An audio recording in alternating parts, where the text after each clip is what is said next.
Good day, class. Welcome to Tactical Police Report Writing. Today, we are going to discuss about the Standard English, why it is important to use Standard English in sentence construction or when you are going to construct your sentences, and what are the proper English words that you must use in order for you to create or to obtain the efficient report writing. Standard English is the most widely accepted form of the English language. It is generally used in media, business, and professional correspondence, private, and government agencies, including academic institutions. It is usually described by its conventions in the language and rules on grammar and mechanics such as agreement, antecedent, number, correct usage, spelling, punctuation, and sentence structure. So Standard English plays a vital role in English world or even if in English writing, especially when you are going to make reports, because English language is the universal language and it is considered as a formal language that is used in creating reports or giving formal information through institutions or through in a specific group or organization. Police report writing is just like other forms of communication, which is the transmission of information and understanding from one person or group to another.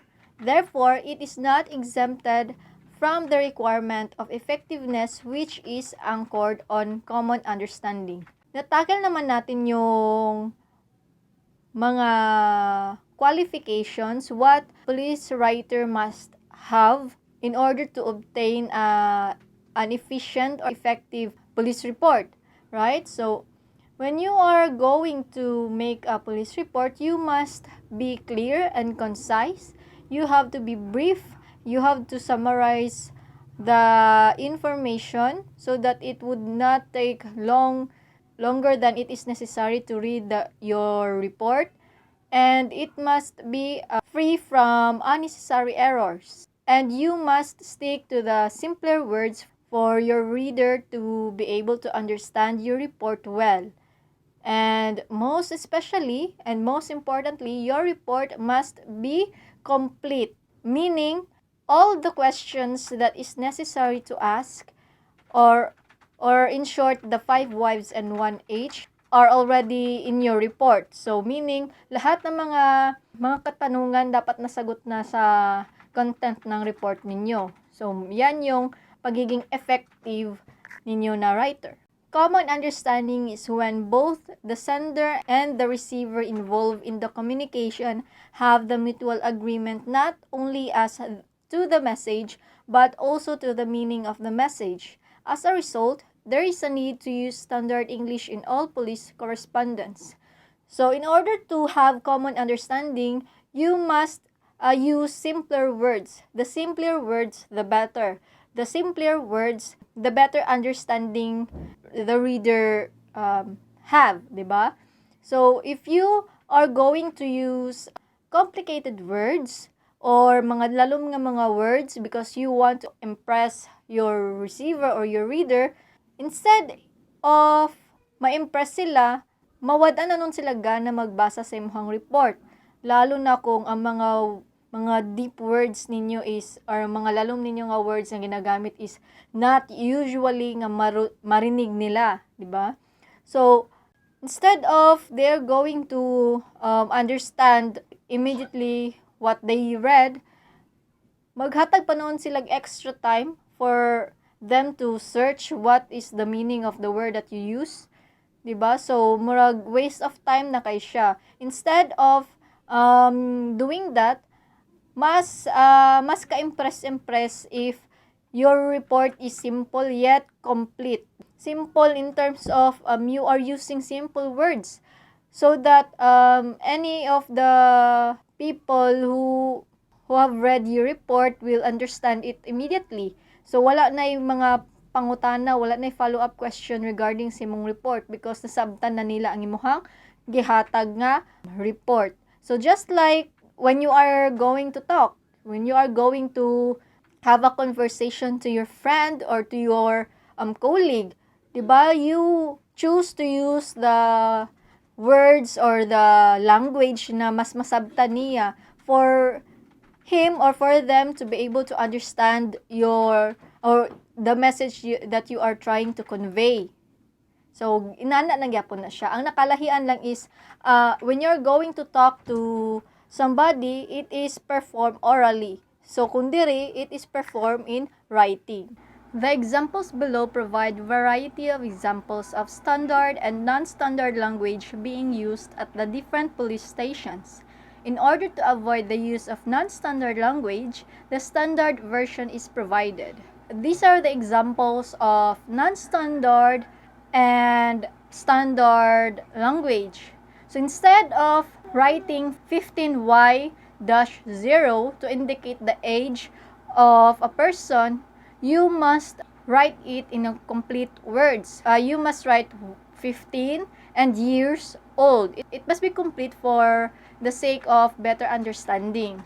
And instead of i-shortcut niyo ang a residence of, isulat niyo ang rest period of, you must write it in complete words. Dapat residence of. And for the abbreviation or shortened words, instead of writing MIA, you must write it in complete words, missing in action.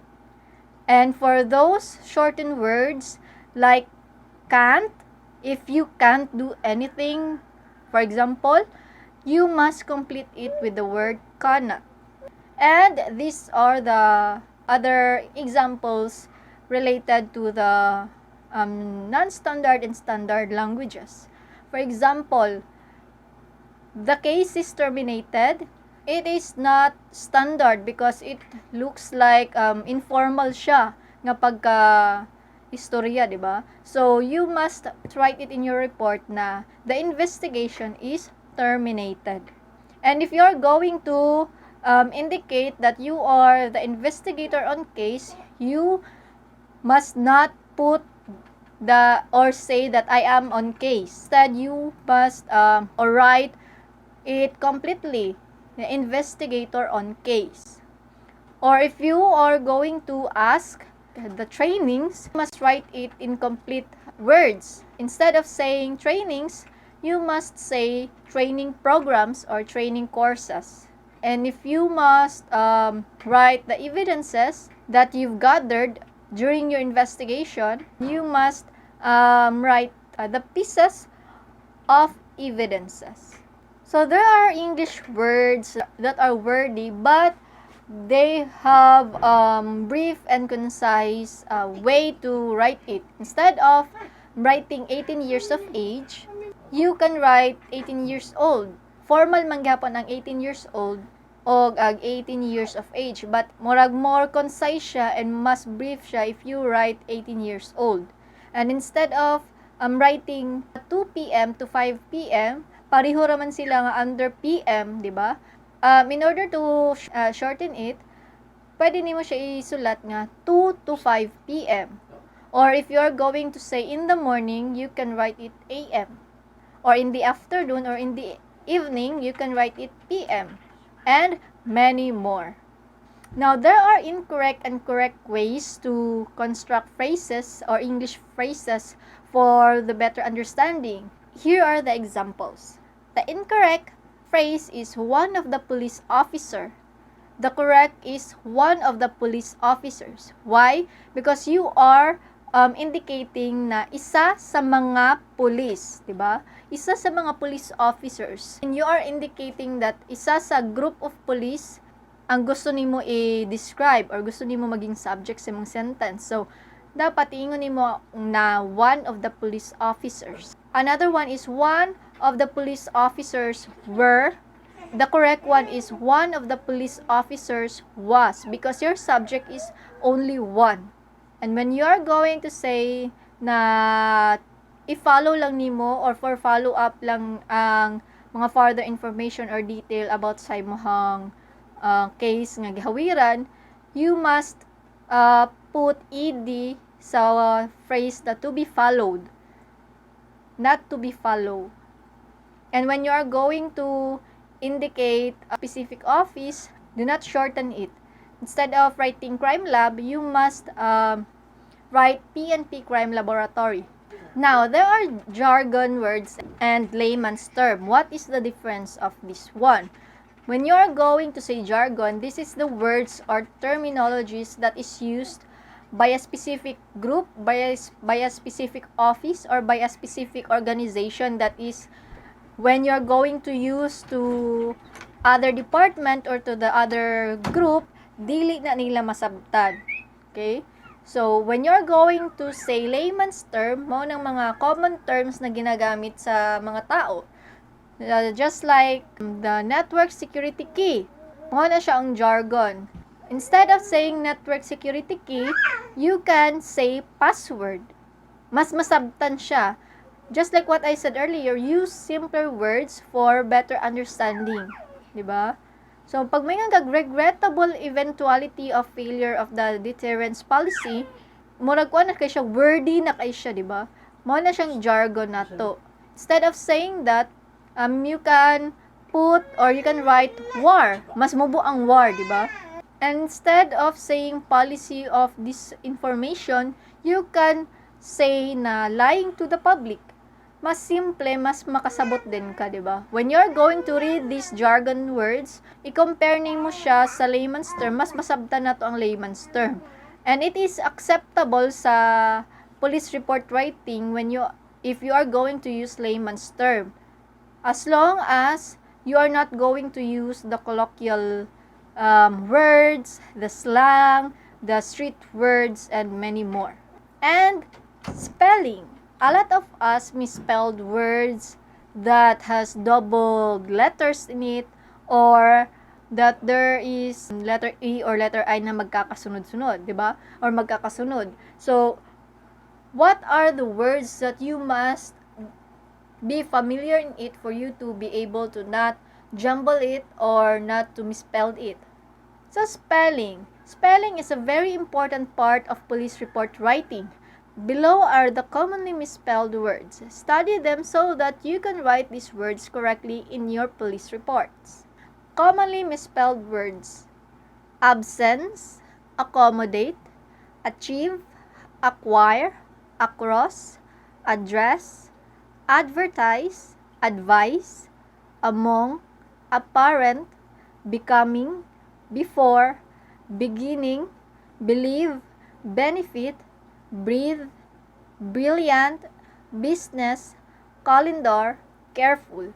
These words are commonly misspelled words. Why? Because we tend to confuse ourselves with the spellings that have double letters in it, or there is an letters IE, or to mga words nga medyo para sa tuwa lisod siya spelling.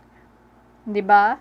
So, mao ni siya ang mga words nga dapat ninyong ma-familiarize for you not to be able to misspell it during your police report writing. And another example of misspelled words.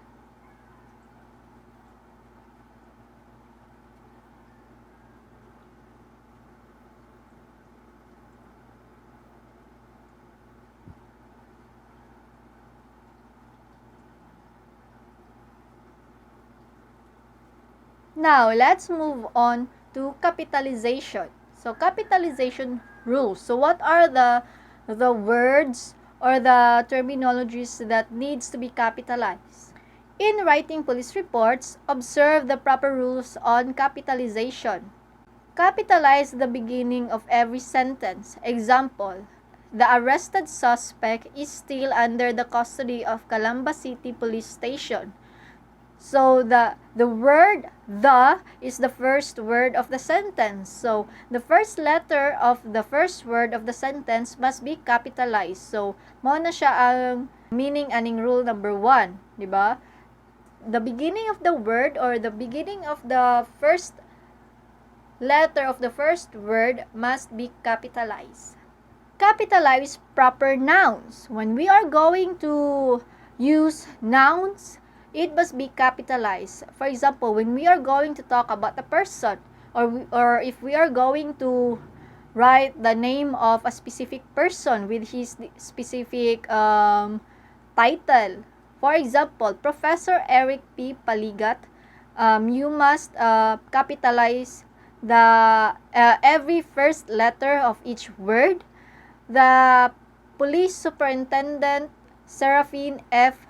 Petalio, the second DSC, you also need to capitalize the first letter of its rank, as well as the first letter of its suffix. And in places, for example, in continents, countries, municipalities, towns, cities, and many more. So if you're going to write Asia, Australia, Europe, Africa, North America, that is the example of continents, then the first letter of each word or its name must be capitalized. And if the country, it is given or it is understood that the first letter of its name or its word must be also capitalized, especially when you are going to abbreviate it. You are going to shorten it. Instead of saying or writing United States of America, wordy naman siya, you can write USA for a shorter version. And regions, National Capital Region, Ilocos Region, you must capitalize the first letter of every word, as well as the provinces, the cities, the municipalities, the barangays, the subdivisions, and streets and avenues. So, same rule applied sa ani sa ilaha.